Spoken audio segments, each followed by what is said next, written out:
11시 20분 넘어갑니다. 미국 주식시장만 잘 갔는데 오늘 우리 시장에 대형주들이 오르면서 지수가 좀 탄력적으로 오르죠. 이후의 대응은 어떻게 될까요? 시장 전략 세우겠습니다. 오후장을 준비하는 시간 오후장 터닝포인트입니다. 오늘 두 분 함께합니다. 주식명가 MTNW 박영호 어드바이저 오셨고요. 유진투자증권 서울 WM센터 권택중 대리 함께합니다. 어서 오십시오. 네, 터닝포인트 주제 첫 번째 내용 살펴보고 말씀 나눌게요.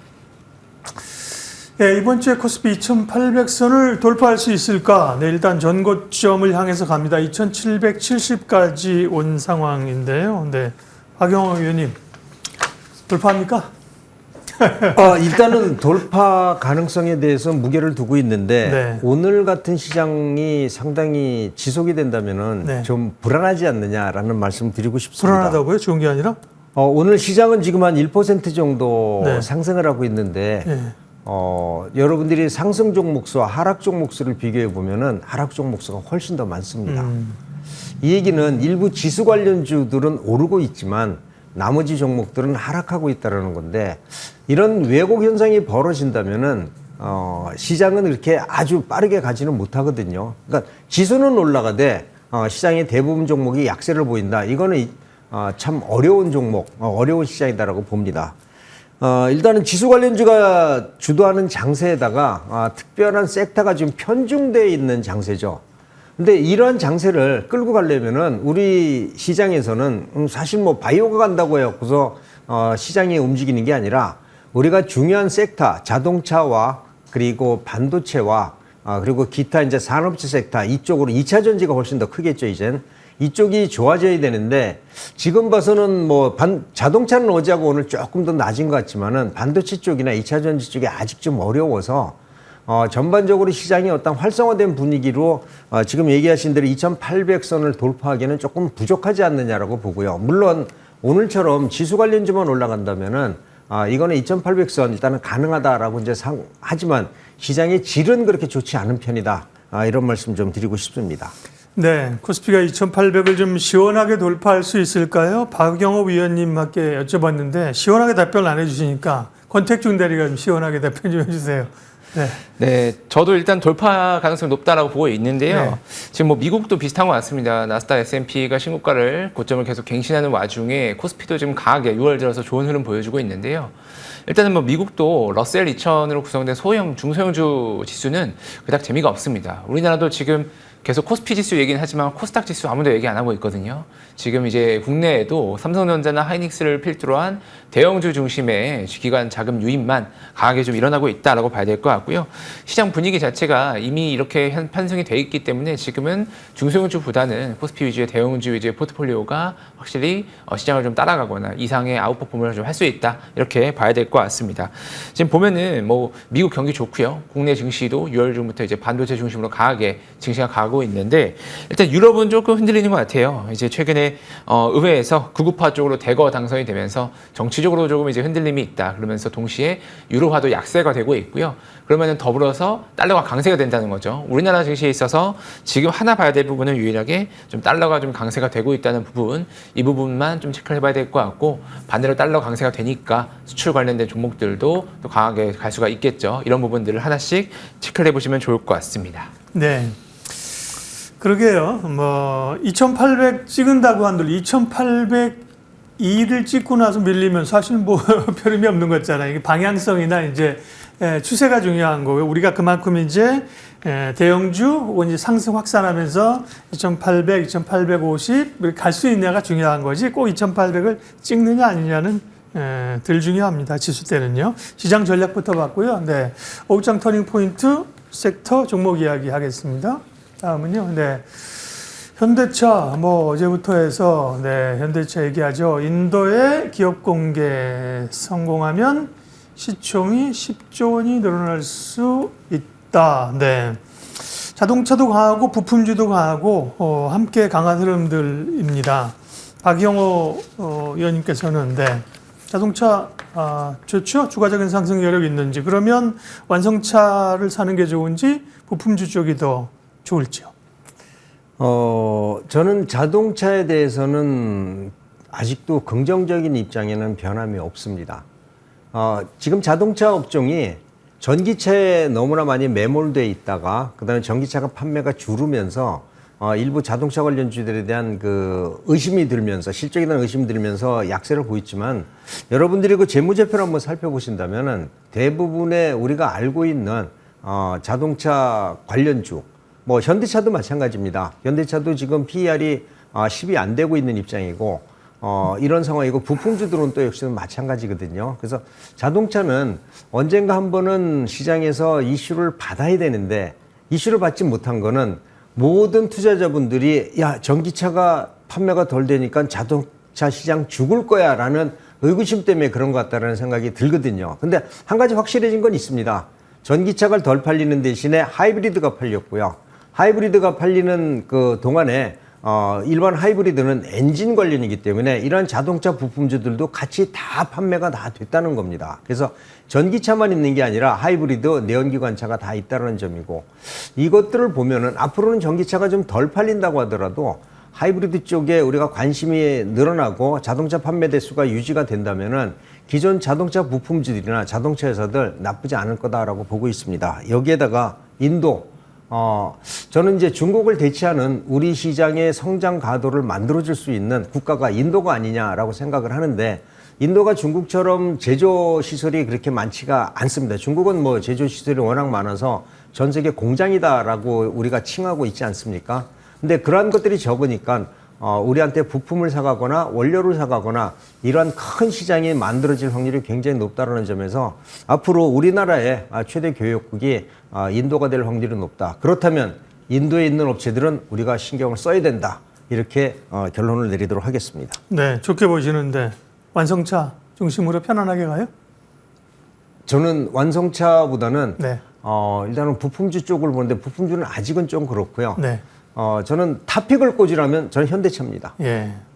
거기에는 부인하지 않겠습니다. 네. 권택중 대리는 어떻게 보세요? 이제 음식료, 화장품에 이어서 사실은 자동차 부품주가 가능성들은 좀 있었죠. 그죠? 딱 좋은 그런 저기잖아요. 캐파나 사이즈나 이슈가 이제 되는 상황들인데 그만큼 부품주들이 좀 에너지 몰이를 수급 몰이를 하면서 갈 수 있을까요? 어떻게 보세요? 네, 뭐 실적으로 봤을 때는 사실 많이 저평가되어 있다고 봐야 될 것 같아요. 부품주들 보셨을 때 뭐 퍼 기준으로 한 뭐 5배, 뭐 4배 이런 회사들도 은근히 보여지거든요. 최근에 주가가 현대차나 기아차가 섹터 전체의 주가 상승을 이끌었음에도 불구하고 뭐 6배 이렇게 좀 저평가되어 있는 종목들이 꽤나 많이 있습니다. 근데 주가 못 올라가는 이유는 역시나 이제 시장 관심이 많이 소외가 되어 있었기 때문이다라고 봐야 될 것 같은데 보면 이제 현대차 같은 경우는 조금만 더 올라가면은 이제 슬슬 역사적 신고가 얘기가 나올 것 같습니다. 뭐 30만 원 넘어가면서 그런 분위기를 만들어 준다고 하면은 그때부터는 밸류체인 밑에 있는 밑단에 있는 기업들도 좀 같이 끌어갈 수 있는 분위기가 만들어질 수가 있겠다 이렇게 좀 생각을 하고요. 근데 앞서 말씀드렸던 것처럼 여전히 시장 전체적인 분위기는 대형주, 코스피 위주의 흐름이 지금도 계속되고 있습니다. 그렇기 때문에 부품주들의 주가 움직임은 언제가 될지는 타이밍은 좀 모르겠으나 일단은 개인적으로 상징적인 30만 원 넘어가면서 신고가 나올 때 다 같이 다시 한번 재평가를 받는 리레이팅의 시점이 오지 않을까 이렇게 조금 보고 있고요. 인도 시장이 워낙 이제 또 성장하는 시장이죠. 인구수 기준으로 중국을 제쳤다고 하는데 그동안 현대차가 받아왔었던 밸류에이션은 굉장히 저평가되어 있습니다. 지금도 뭐 6배 정도 수준으로 포워드 기준으로 이렇게 나와주고 있는데 인도차에 있는 완성차 상장 업체들의 밸류에이션이 20배에서 30배 정도 된다고 합니다. 그렇게 된다고 하면은 인도차에서 MS가 늘어날수록 국내 완성차 업체들 그리고 국내 완성차 업체와 협력 관계에 있는 기업들도 함께 좀 새로운 잣대로 평가받을 수 있다는 부분을 IPO 시점과 함께 더불어서 재평가받을 수 있는 부분으로 봐야 될 것 같고요. 현대차는 이제 또 내년에 보스턴 다이내믹스 인수했죠. 여기도 이제 상장 준비를 한다고 합니다. 이런 기사들이 조금씩 나오고 있는데 또 하나의 모멘텀, 로봇까지 끌고 가는 시점에서 현대차에 대한 집중도는 계속적으로 좀 하반기까지 또 가져갈 수 있겠다 이렇게 볼 수 있겠습니다. 네. 뭐 부품주가 나쁘다는 게 아니라 부품주보다는 일단 그 완성차 쪽에서의 편안한 기회가 있고 그 올라가면 부품주도 갈 수 있다. 그런 뉘앙스로 받아들였습니다. 권택중 대리도 현대차를 많이 얘기를 해 주셨습니다. 밸류업도 있고요. 현대차는 그죠? 네, 기대감들이 좀 있는 상황들이죠. 다음 이슈 볼게요. 다음은요. 반도체에도 매일 얘기하고 있죠. SK 하이닉스 독주 속에 삼성전자 따라간다. 이제 시속 게임을 하다가 오늘은 이제 같이 오르는 그런 형국이에요. 그러면서 HBM 쪽도 강하고 소재 쪽도 강하고 부품까지 좀 반도체 쪽으로 에너지가 좀 확산이 되는 상황들입니다. 권택중 대리께서 반도체 어제 오늘 변화들 대응 전략 좀 알려주세요. 네, 오늘 이제 하이닉스랑 삼성전자 동시에 좀 올랐는데 역시나 상승폭은 하이닉스가 더 우세합니다. 네. 아무리 이제 뭐 삼성전자가 좀 이제 따라가고 있다, HBM 후발주자로서 강하게 치고 올라오고 있다고 얘기를 하더라도 결국에 현재 시장에서 독점적인 위치에서 플레이하고 있는 하이닉스가 반도체 지수와 상승에 따라서는 제 역시 탑픽으로 봐야 될 것 같고요. 지금 뭐 얼마 전에 이제 젠슨형이 이런 얘기를 했었죠. 이제 뭐 마이크론, 하이닉스, 삼성전자 모두 우리의 뭐 좋은 파트너다. 뭐 이제 그러면서 퀄리티 테스트가 이제 실패했다라는 그런 뭐 이런 일종의 루머에 대해서 좀 부인하는 듯한 얘기들도 하면서 그때 이제 삼성전자 주가 흐름이 잠깐 반짝했었는데요. 지금 뭐 엔비디아 입장에서는 당연히 이제 여러 가지 솔벤더가 아니라 여러 벤더들의 경쟁을 붙이는 게 가장 좋을 것 같습니다. 하이닉스가 지금으로서는 기술력이나 공급 이런 캐파에 있어서 원탑이기 때문에 계속 하이닉스에 대해서만 주가가 좀 움직이고 있지만 엔비디아 입장에서는 삼성전자도 또 공급을 해주고 뭐 마이크론도 공급을 해주고 이런 그림을 가장 원할 것이라고 봐야 될 것 같은데요. 하이닉스의 이후로 삼성전자는 그런 부분들이 조금은 좀 이제 주목을 받을 때가 하반기에 아무래도 얘기 많이 나와 있었습니다. 하반기부터는 새롭게 이제 삼성전자도 엔비디아의 하나의 고객사 후보군 중에서 이제는 조금씩 납품을 할 수 있는 그런 부분들을 기대를 해봐야 될 것 같고 더불어서 하나 봐야 될 거는 그동안 저희가 계속 AI 얘기하면서 HBM만 얘기를 했지만 HBM 쪽으로 너무나 이 반도체 생산 업체들의 캐파가 집중되고 투자가 집중되어 있다 보니까 반대로 풍선 효과로 좀 레거시, 디램 쪽들, DDR3라던가 이런 쪽들이 좀 올라오고 있다는 분석이 있습니다. 실제로 이제 디램 가동률이 회복이 되면서 그동안 HBM과 디램의 가격 격차가 굉장히 벌어졌었는데 조금씩은 조금 좁혀지고 있는 듯한 그림이 나오고 있는데요. 일각에서는 하반기에 DDR3 디램 가격이 50에서 100% 정도 올라갈 수도 있다 이렇게 분석도 나오고 있습니다. 풍선 효과죠. 워낙 HBM 쪽에만 집중되어 있다 보니까 상대적으로 조금 이제 떨어지는 이런 레거시 반도체들이 가격이 올라오고 있다는 분석이고요. 이런 부분들이 있다고 하면 기존에 이런 레거시 쪽에서 강점이 있던 삼성전자 그 외의 기업들도 함께 이제 수혜를 볼 수 있다는 부분도 하나의 또 포인트로 봐야 될 것 같습니다. 지금 이제 뭐 삼성전자 같은 경우는 1분기 메모리 기준으로 영업이익률이 디램은 18%, 뭐 낸드는 11%, 그 다음에 전체적으로 봤을 때 HBM이 35에서 40% 정도 된다고 하는데 이 격차가 줄어들수록 오히려 삼성전자가 그때는 탄력을 좀 받을 수도 있다는 부분 같이 보시면 좋을 것 같습니다. 네. 굳이 뭐 양분법은 아니지만 하이닉스도 좋고 삼성전자도 따라가면서 좋다.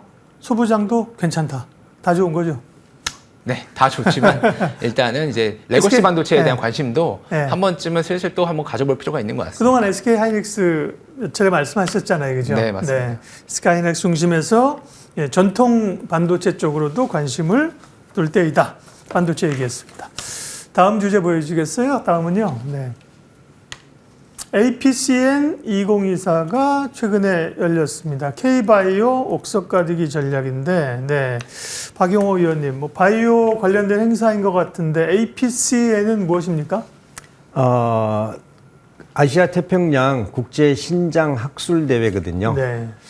저는 이제 탐방도 좀 자주 다니고 전시회도 다니고 그리고 뭐 이렇게 세미나도 간혹 다니면서 내가 정말로 관심을 둬야 할 업체가 있는가를 이제 자주 살펴보러 다닙니다. 그래서 한 달에 보통 한 두세 번은 전시회 참가해서 제가 종목도 확인하고 하는데 이번에는 신장학회입니다. 그래서 좀 특별해가지고서 우리나라에서도 그 모 기업이 그 신장 투석 혈액기라는 인공신장기에 대해 얘기가 나와서 한번 가봤거든요. 가봤는데 전 세계 약 54개 관련 기업이 그 기업을 연구소나 기업을 초청을 했고요. 여기에 전 세계에서 그래도 이름난 이러한 그 회사들, 우리가 얘기하는 신장 그 투석기, 인공 투석기에 대한 장비를 하는 회사들이 나와 있는데 동반 참가했습니다. 인공 신장기 업체를 제가 이번에 가서 처음 봤습니다. 처음 봤는데 물론 국산 말고 외산을 그 외국 제품 처음 봤는데 일단은 박스터라는 그 회사가 이제 미국 회사인데 미국에서 최고의 그 매출과 그다음에 기술을 가지고 있는 회사다라고 얘기를 하고요. 그다음에 독일의 FMC라는 회사인데 이 회사는 전 세계에서 가장 큰 회사라고 합니다. 신장 투석기와 혈액 필터라든지 이런 거를 갖고 나와서 가장 큰 회사고, 그다음에 일본에서는 니프로라는 회사가 상당히 좋은 회사다, 이렇게 얘기를 하고 있는데, 이때 시노펙스의 인공 심장 투석기 의료 장비가 가장 돋보였던 이유는 다른 회사가 가지지 않고 있는 이런 토탈 시스템을 갖추고 있는 게 상당히 마음에 들었다.